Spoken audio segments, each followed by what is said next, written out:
さあ今回動画2本撮りでございます。前回はですね、島崎さんの卵で煮えばな卵かけご飯というのを作りましたけども、今ですねご飯炊いた後蒸らしている状態なんですけども、もうすぐご飯出来上がっちゃうので今日の料理の説明したいんですけども、先にですね、準備します。Get on up, get on down. Get on the, get on the, get on the. Get on up, get on down. Down, down, down, down, down. Get on up, get on down. Get on the, get on the, get on down. Get on up, get on down.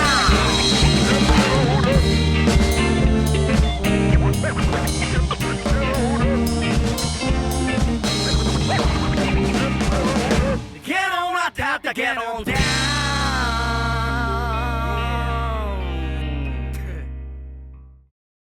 はい、では今日の料理作りたいんですけども、もうご飯がもう間もなく炊き上がっちゃうので今蒸らしてるところです。先に料理を食べてその後、説明させていただきます。これいい食材使ってますけども、家庭でも全然作れるものなので、このボンダボンという日本で唯一のパルマハム職人という、ハムの職人さんに送っていただいたハム使いますけども、要点を押さえたらご家庭でもスーパーで買った生ハムでできますので、ぜひご覧ください。先にですね、もうご飯炊けちゃうんで、すいません、先にやっちゃいますね。よいしょ。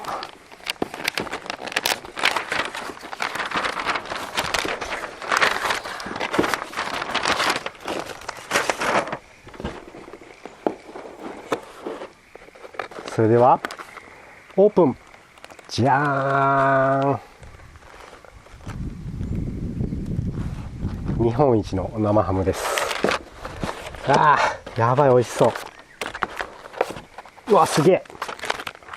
2種類入ってます。17ヶ月熟成と24ヶ月熟成。じゃあもうご飯出来上がってるので作っていっちゃいます。そうだな、このボリュームだったらお皿こっちかな。こっちのお皿でいきます。17ヶ月と24ヶ月があるので若い方からいきます。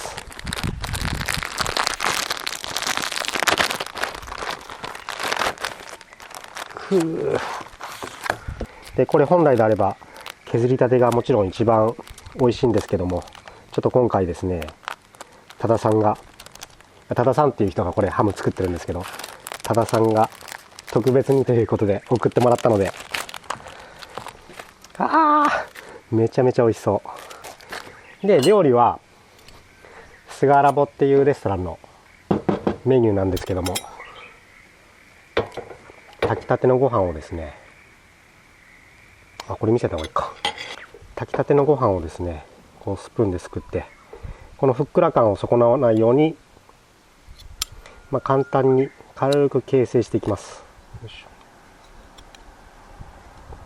はい、この状態で OK ですね。でこれをお皿に盛って、であとはですね、もうこの上にこの生ハムペルシュっていうんですけど、乗せるだけです。そうするとですね、ご飯の熱でこのハムの油が溶けてきて、すごく美味しいです。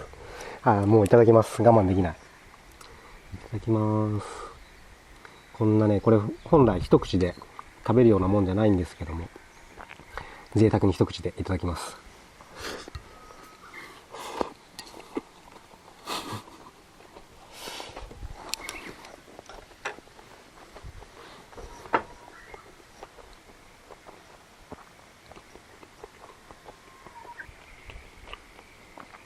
やばい、めちゃめちゃ美味しい。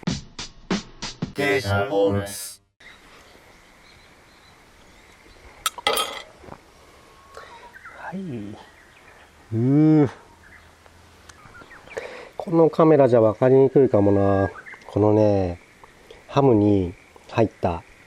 薄い脂肪が溶け出していくんですよ。じんわりと。こう近くで見てると分かるんですけども。いただきます。いただきます。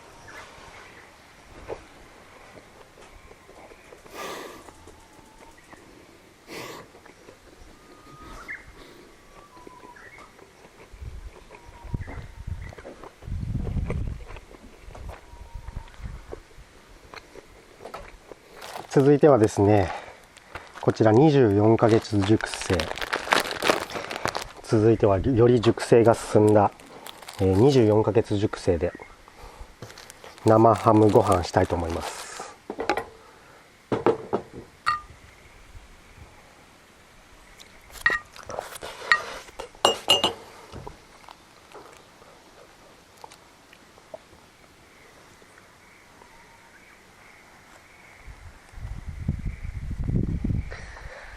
いただきます。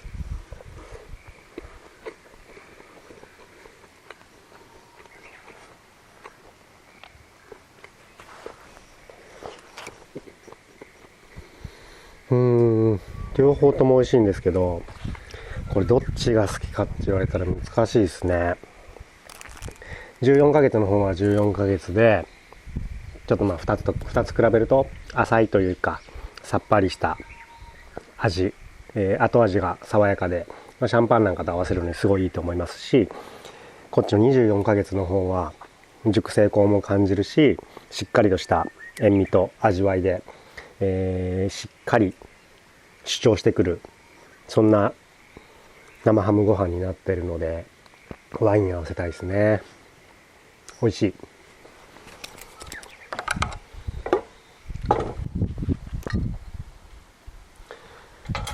止まんないです、これ。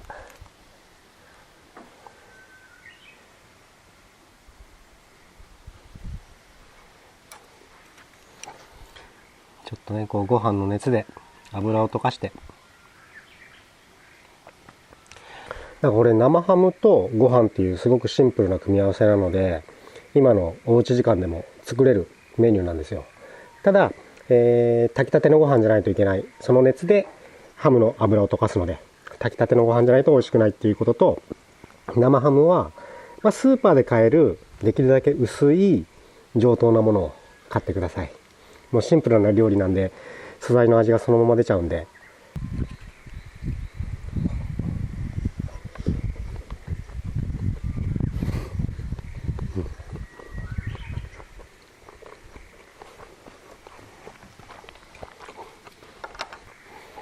こんな感じで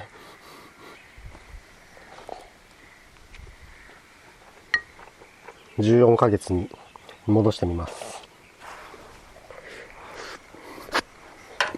で、もうお皿に盛るのめんどくさくなっちゃったんで、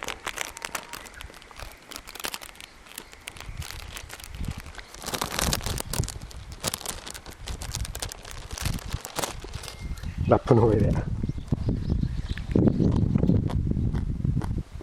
まだまだ食べれるんですけども、残念なことにご飯がもうラス1になってしまいました。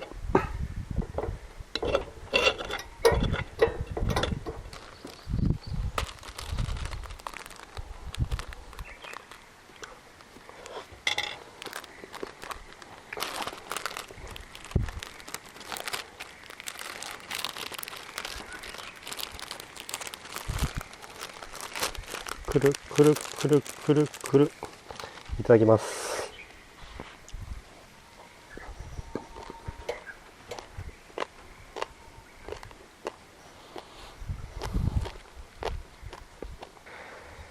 美味しかった。多田さん、ごちそうさまでした。ではこれ家でも作ってみましょうということなんですけども、今日紹介したレシピはですね、スガラボというレストランのものです。レシピというか見よう見まねでやってるだけなのでレシピと呼べないかもしれないんですけれども、とにかく炊きたての温かいご飯の上に上等な生ハムを置く、もうそれだけでいいんですよ。そうすると、ご飯の熱気でハムの脂が溶けて、で一体感が生まれてめちゃめちゃ美味しいです。でハムを選ぶときにですね、できるだけ薄く切られてること、このペルシュっていうハムを作ってる多田さんのところはですね、もう自分がハムを卸す、レストランをかなり制限していて、自分が認めたところじゃないと卸さないっていうすごい偏屈親父なんですけども、さらにですね、このハムをスライスするための機械も一緒に買ってくれないとおろさないって言ってるんですよ。それ別に抱き合わせ商法とかじゃなくて、技術がいるんですよね、ハム切るのにも。でその技術を勉強してもらって、で、ちゃんといい機械で薄く切れるレストランにしかおろさないっていうポリシーがある偏屈親父です。なのでちょっといいハムとそれから炊きたてのご飯用意してもらえればお家でもこんな感じの味で楽しんでいただけるので、ぜひですね皆さん、試してみていただきたいと思います。で、ボンダボンのこのペルシュっていう生ハム、どうしても食べたいなという方はですね2つ方法がありまして、1つは多田さんの工房に行くこと。これ岐阜の、山奥のところにですね、多田さんが、工房を持ってまして、僕撮影で入ったことはあるんですけども、もうずらーっと生ハム、骨付きの生ハムが並んでてですね、もうそれはすごく見事な光景なんですけども、多田さんはもともとパルマで、ずっとハムを作る修行をしてたんですけども、腕が良すぎてパルマハムの工場長にならないかと、製造責任者にならないかとすごい口説かれてたけど、それを断って日本に帰ってきて、日本で生ハムを作るにはどの土地がいいのか、どの土地が生ハムを作るのに一番気候が適しているのかって、探した結果、岐阜のその山奥を見つけて、そこでハム作りを続けているおじさんです。見た目はもうイタリア人です。山奥の工房に行くとスライスしたてのものを食べさせてくれます。確かね、あれ予約も行ったし、今の時期はですね、外出自粛によって、工房で生ハムスライスして持ち帰りっていうのも、やってないんですけども、またこの状況が良くなったらぜひ、岐阜に遊びに行って削りたての生ハムを食べてみてはどうかなと思います。で、もう一つはレストランに食べに行くっていうことなんですけども、こちらも今の時期ですね、今自粛によってレストランを休業されている方も多いので、なかなかこのペルシュのハムを今食べるっていうことは、実現は難しいと思うんですけども、たださっきも言ったようにですね、お家で温かい炊きたてのご飯と、ちょっとスーパーで、上等な生ハム買ってきたらですね、できるだけ薄いやつですよ、買ってきたらですね、それで、多田さんが作った、スガラボのペルシュご飯風のものを食べることができるので、ぜひ皆様も試してみていただければなと思います。最後にですね、今日は生ハムをご飯でくるんで食べるっていうレシピ紹介したんですけども、このペルシュ単体での楽しみ方紹介します。ペルシュ単体の食べ方ですね。多田さんの生ハムって、さっき言ったようにいいレストランしか出てないように思われるかもしれないんですけども、たまにですね、例えば六本木ヒルズの、フードイベントみたいなので多田さん来てたりするので、もし日本全国のどこかのイベントで多田さんに会った際はこの食べ方してください。お前分かってるねってなると思います。まずですね、左手で出します。左手の甲ですね、この上に生ハムを置くんですね。この生ハムがですね、人肌で溶けるんですよ。この油がこうやって手の上に乗せておくだけで、硬かった豚の脂がすごく柔らかくなるんですね。8、9、10秒で食べます。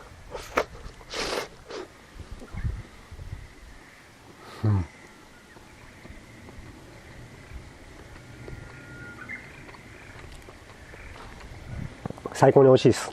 多田さん、ハムありがとうございました。ごちそうさまです。